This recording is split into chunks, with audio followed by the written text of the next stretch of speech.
Hello and welcome. Finally, I'm getting to the Ask Me a Question, where I had this idea of a question of the day, and I would put it out on Instagram and Facebook. You guys would ask me a question there. I'd scroll through them, pick a question, and do it. Well, you guys went crazy. You went ham bone on it. And there was last time I checked, there was over 400 questions between Instagram and Facebook. So I'm going to go a little overboard tonight, or today in this video. It's tonight for me, with answering a lot more questions. But originally I thought I was going to do one, maybe two. And maybe it'll get to that point. I don't know. We'll see how it goes.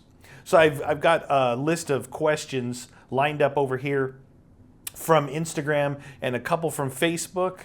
And I wanted to answer those questions for you guys. So here we go. So it looks like Cali actually did a bit of a summary for me, which is good, because you guys listen, first off, there's so many good questions. I wanted to get to all of them, and that's why it's taken me so long to do this video. I've struggled. I didn't want to not answer any of them, you know what I mean? But I had to pick and choose. But Cali, she got a couple here pretty good. So here it is. Also, Cali Mom from Instagram said, have you ever danced with the devil in the pale moonlight? Yes.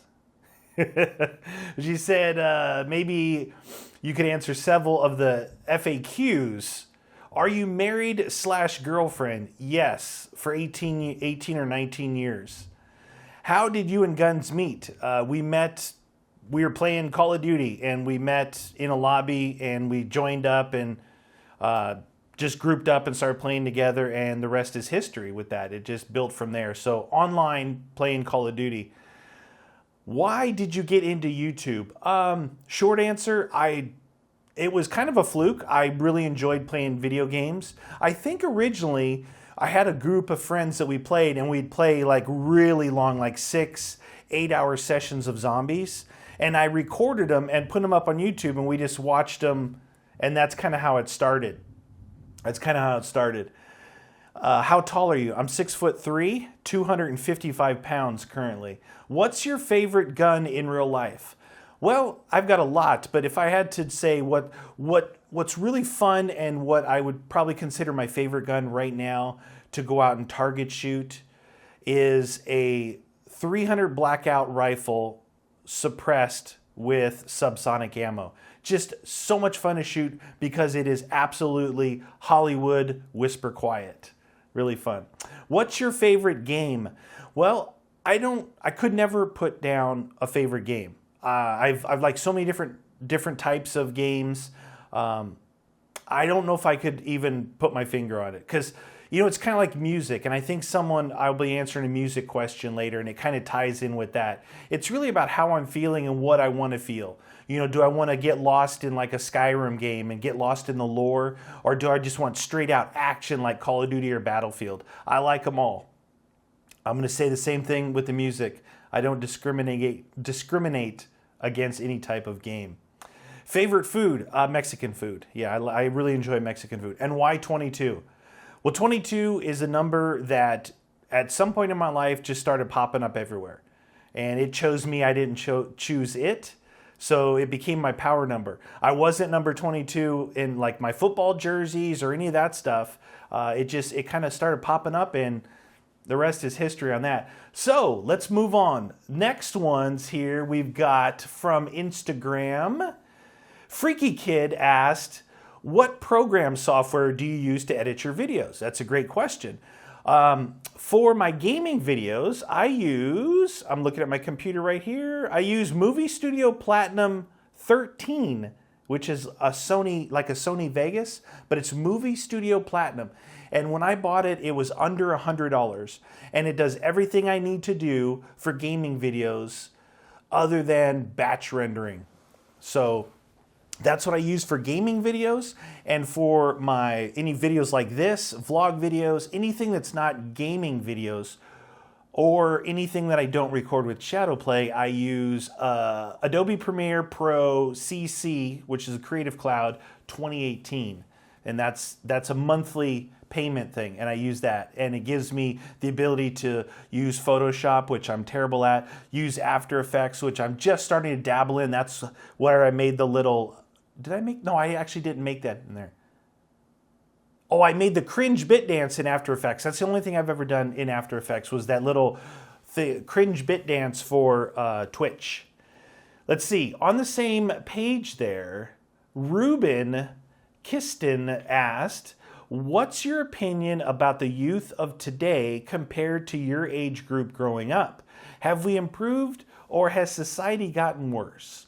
Well, honestly, I think I touched on this a little bit in one of the other videos I did recently. I don't think that the people themselves have gotten worse. I think that the tools or the things that are out there, like social media platforms, have made it much more difficult for it to be compared from then to now. In a way, I feel sorry for. It's almost like lost innocence, you know, when such young people are running around with phones and tweeting, and man, I don't know. I think that would be a whole video in itself, but I don't think that the people are worse. I think that the conditions for the young people today are worse, and therefore creating such a difference. It's such a difference between then and now. Hope that answers your question. Max Frolic said, where your Gearhead background comes from, any plans on building another buggy or car? I don't have any more plans. I'm actually currently right now trying to sell that because I'm in a situation I've got to try and get rid of a bunch of stuff, clear out some storage. And so no plans. My Gearhead background came from just being poor, not having money, and if you had something, you bought something that was kind of a POS, kind of a piece of junk. And when something broke, you had to fix it yourself because you didn't have money to pay someone to do it. And that's how I learned, really, from a very, very young age.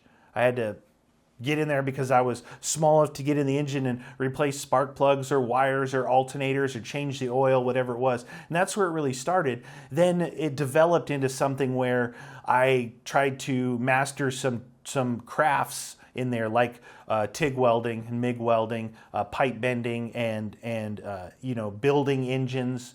Where I did build a Volkswagen engine, but I never, not the newer ones. But that's kind of where it came from. Just really growing up poor and having to do things yourself. That was what really kickstarted it.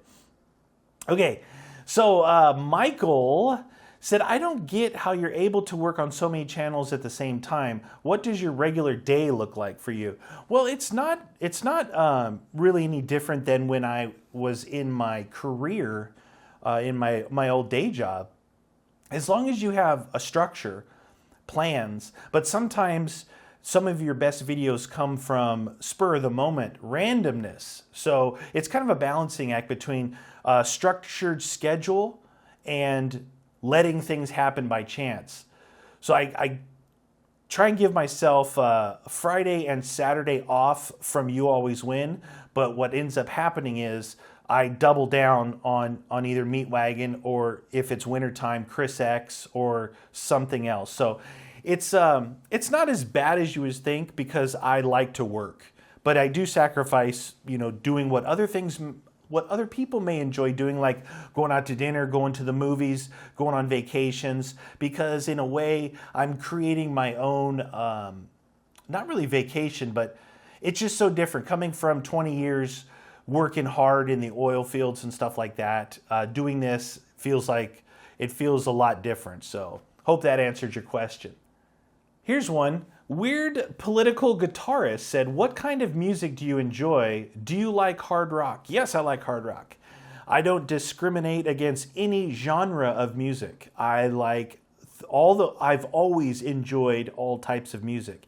And it really is dependent on my mood. So if I'm looking to be kind of hyped up and rambunctious and stuff like that, it might be hard rock, might be some rap. The regular rap stuff when I was a bit younger. Nowadays, I'm more into, I guess maybe more R&B, but I can appreciate lyrics. I really appreciate lyrics. So yeah, I do enjoy hard rock. I actually, most of the time when I'm off-roading, when I'm out in the wilderness in the Jeep, I have satellite radio in there, and I have Hair Nation on. And Hair Nation is kind of like this all the way back to like Motley Crue and all that, to some more modern stuff. And I don't know, I enjoy it. It's kind of always playing in the background. So that's pretty good. I do listen to Hair Nation out in the wilderness because I'm just, rocking out and having a good time. Okay, here's one. Some of these I kind of captured a thing, and I wasn't sure which ones I was going to answer. So a King Spark said, any essential advice when it comes to building a PC? Thanks. Yes, for sure. My opinion is to invest heavily in your CPU and your motherboard. I've said this before. You can always change RAM. You can always change graphics cards. You can always add or change drives like solid state drives or large like Western Digital Black 4 terabyte drives. You can always change all that stuff. It's much harder to change your motherboard and your CPU without doing basically a complete new build. So I would say try and get the best CPU and motherboard you can and then build from there, because you can always upgrade. Your graphics cards are changing every year, so that's would be my best advice on that. Jared Cooper said, what was your favorite car, your 70s Bronco, the Ford F-150, or the Jeep? Oh, that's such a tough question, Jared. I love all of them. I would say, I had a lot more, my answer to this kind of ties into some of the other stuff that's going to be coming up here. I love the 70s Bronco because I did so much to it. I did the lift, I made the bumpers, like I made them. I bent the tubing, cut the tubing, welded it, I had it powder coated, I made the roll cage, but it just wasn't reliable enough, and I ran out of kind of time and money to continue on that. My F-150 was just a great truck. I relied on that thing to take me everywhere, but it was basically a work truck. And the Jeep, I invested a lot of money into that thing after years and years of never having, like, what I consider for me the perfect off-road vehicle to go anywhere I want without worrying about it. So I would say the Jeep. I would say the Jeep for sure. Mr. Austin said, you've been uploading daily to multiple channels for years. What keeps you going? The enjoyment, the challenge of trying to get better. And it's tough. It's tough, especially when you're putting out so much content, because there is a tendency to get not lackadaisical or lazy, because you're still putting in the work, but like doing playthroughs instead of making kind of specialized videos.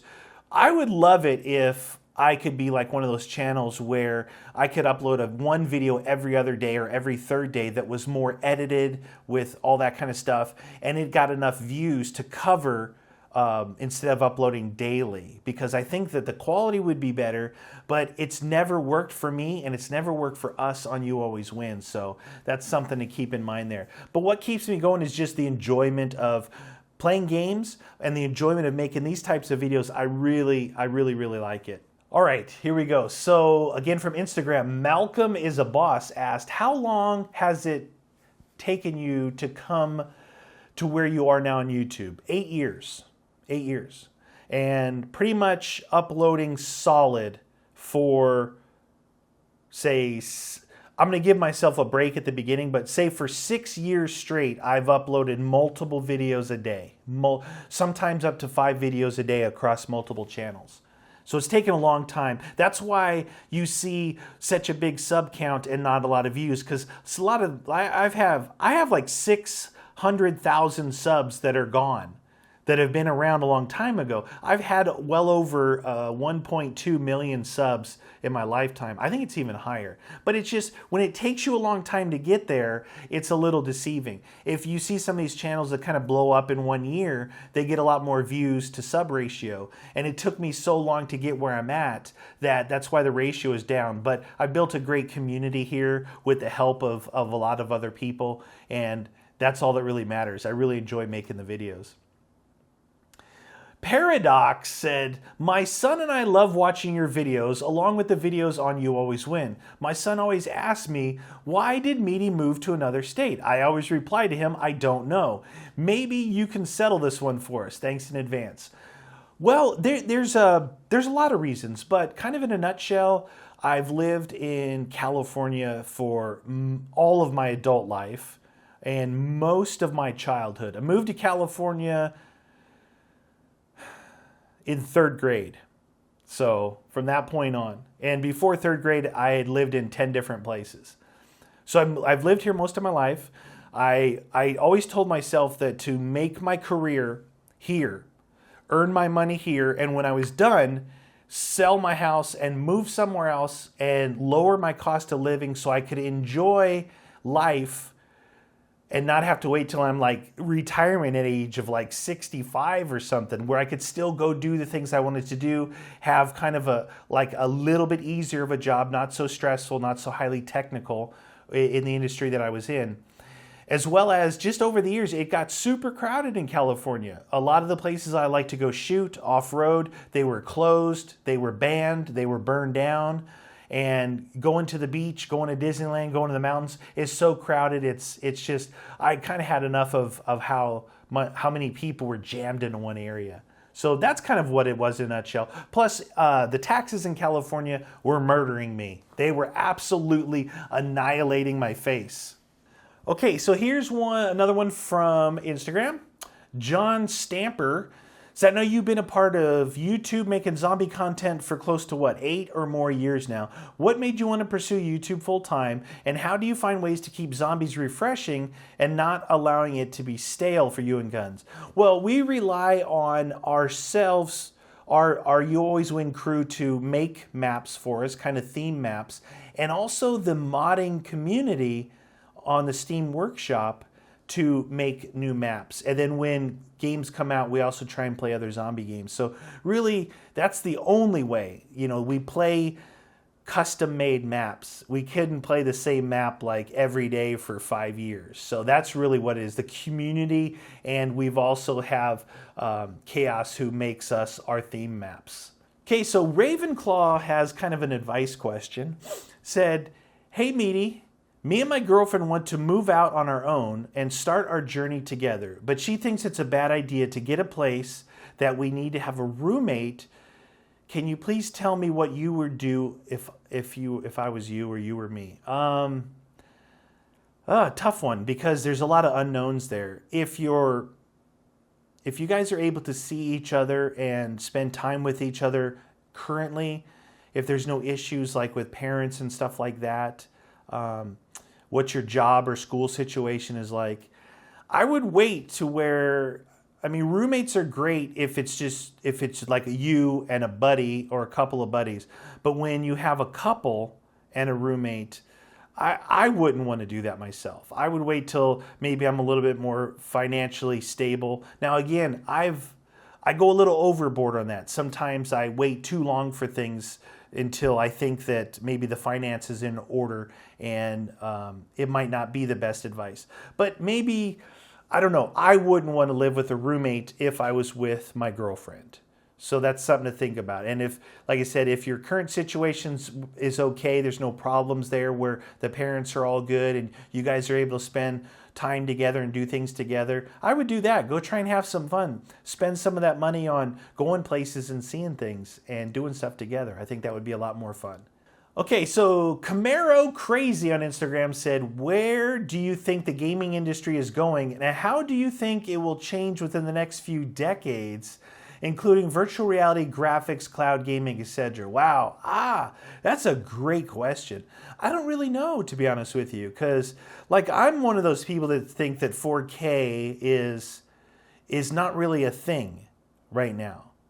It's not a thing, especially for me, because I record video and put it up. So I'm not going to want to play in 4K, record in 4K, and post in 4K when, the TVs and all that. So I think they're going to, what I would really like them to do is to master the codec, better codecs in 1080p, because a great 1080p codec can look outstanding on any screen. It can look great in the graphics cards and the games you play. I've seen some games really push it. So I think we're going to see a lot of that. But here's my biggest concern about cloud gaming and all that kind of stuff. The one big drawback that's affecting everything still, and you don't hear a ton about it, is we need better connections. Look, we've got desync issues, we've got latency issues on multiplayer game. You throw things up in the cloud, there's latency issues.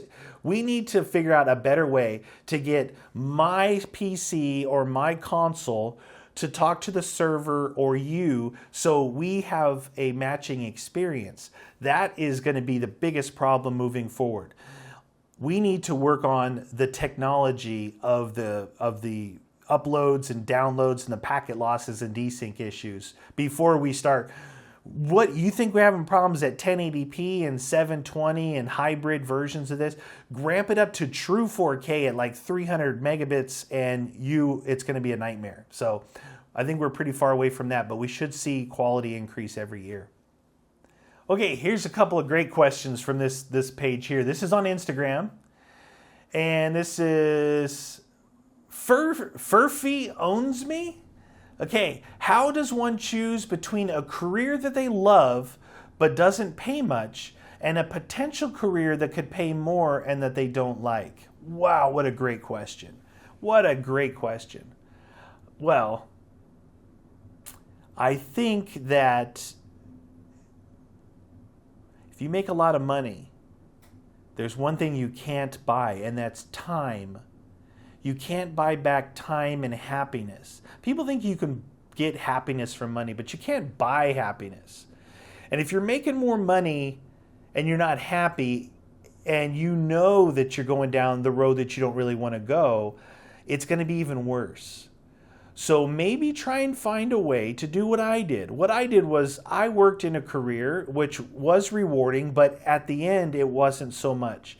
And I was able to transition and do both.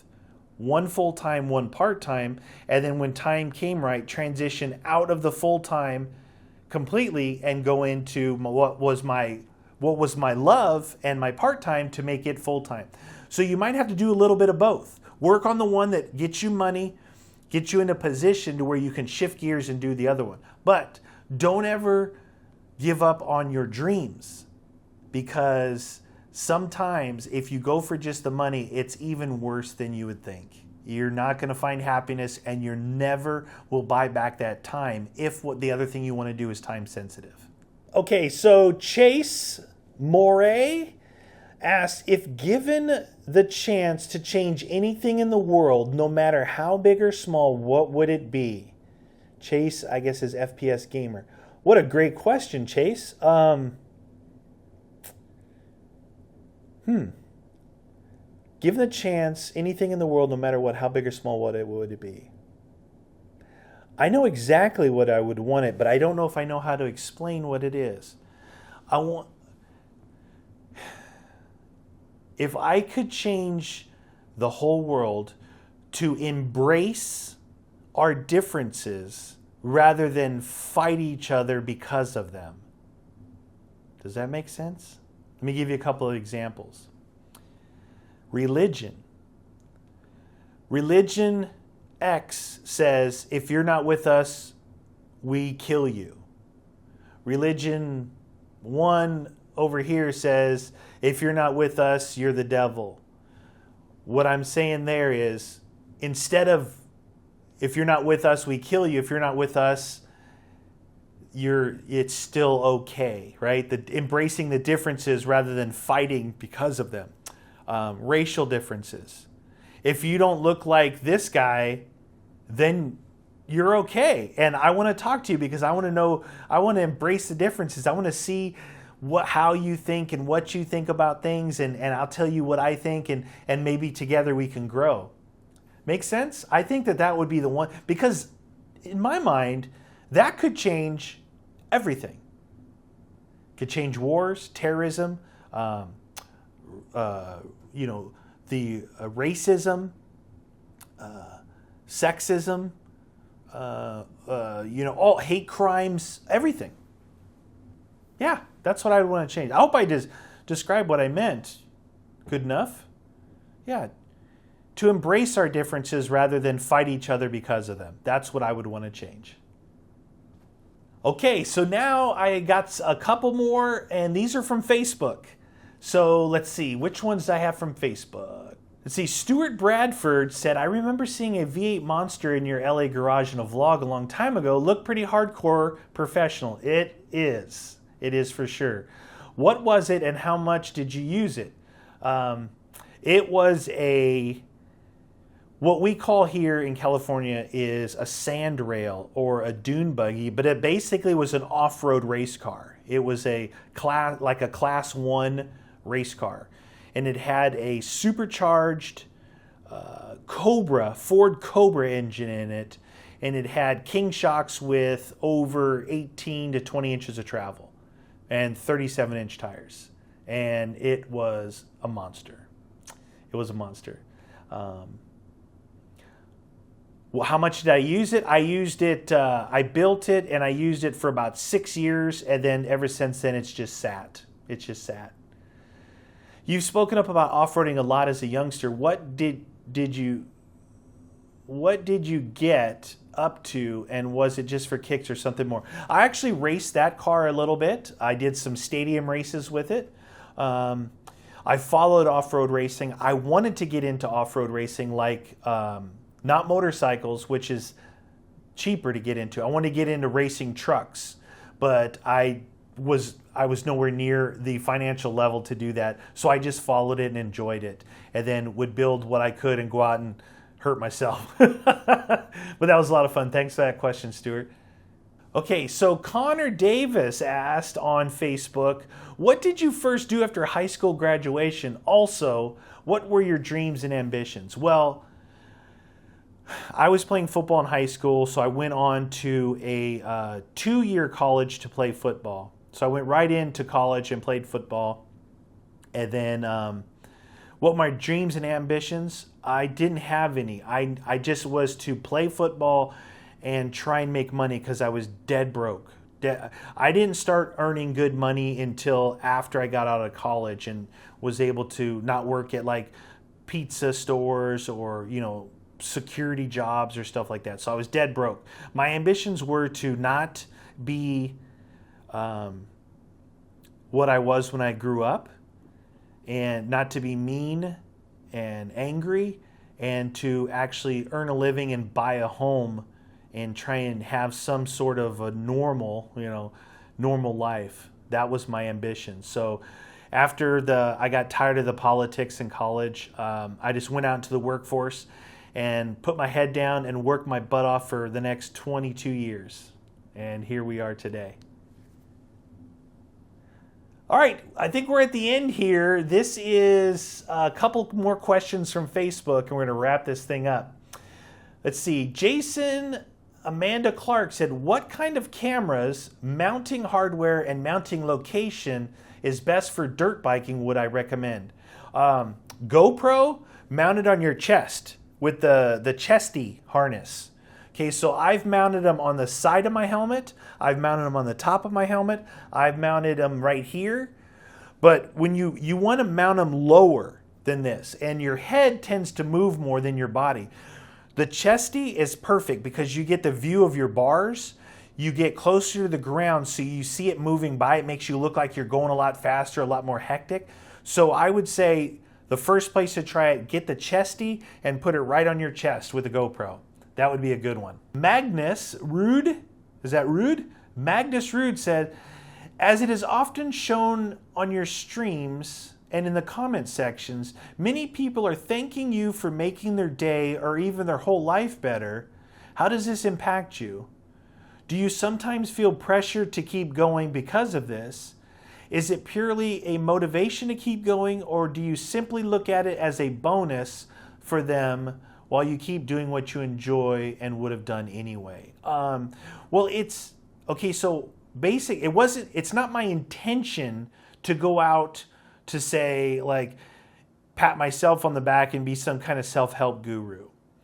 But there's nothing more rewarding than to hear comments like that based off of you being who you are. And that's who I am. I try and be fair. I try and be funny. I try and give life experience. And yeah, and especially like with You Always Win with Guns and I, if we can give you an outlet to make you feel better about your day, or even some real serious things that are going on, which I know I've seen a lot. I've got a lot of letters from people. So I can tell you honestly, it was never my intent to set out that way. But it was my intent always to be who I am and try and entertain and try and do my thing. And my thing, I guess, sometimes does give a little advice or lends an ear to people. And the reward is outstanding. It's incredible. And no, I don't. That doesn't motivate me to do anymore. What it does motivate me to do is it reinforces my belief that being myself and being honest and being real was definitely the right way to go. Great question. All right, so I think this is going to be our last question, coming from Fred Brush. Said, how has the switch from your old job to doing YouTube/Twitch full-time gone? And do you wish you did it sooner or regret it? Great question, Fred. Great question. Very interesting. I could go on for a long time with this. I feel that most of my life, I wish I would have been able to do things sooner. In regards to a lot of things. Most of the stuff, it's like, if I wanted a certain car, and I'm like, I want that car. Well, when I finally got that car, I got it like 5 years too late. And when I finally got something, it was like, eh. So yeah, my life has been, I've been chasing it the whole time.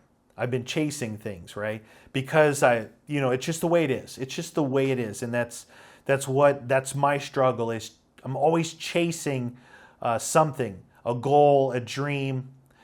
And how has the switch gone? Well, it's been pretty rough because I did a lot better on YouTube and Twitch before I actually finally quit my job. That was in a time when the YouTube was working well for it. And then when I did transition and everything dropped by 2/3, it hurt because not only did I lose my income from my normal job, but then I lost 2/3 of what I was making here. So it was rough. Do I regret it? No, I don't regret it. But it wasn't smooth. It was very rough, and all my worst nightmares came true. But I don't regret it. Do I wish I could have done it sooner? No, actually no. I think my timing is right because I really love my job, and leading up to this, there wasn't really a lot for me to do sooner than 2010, and right up until about 2014, I was still all in with doing what I was doing. I was still loving my regular job. So I don't regret it, but all my worst fears came true with things kind of turned upside down. But now I'm embracing the challenge as I would with any other job. So that was probably super long video, you guys.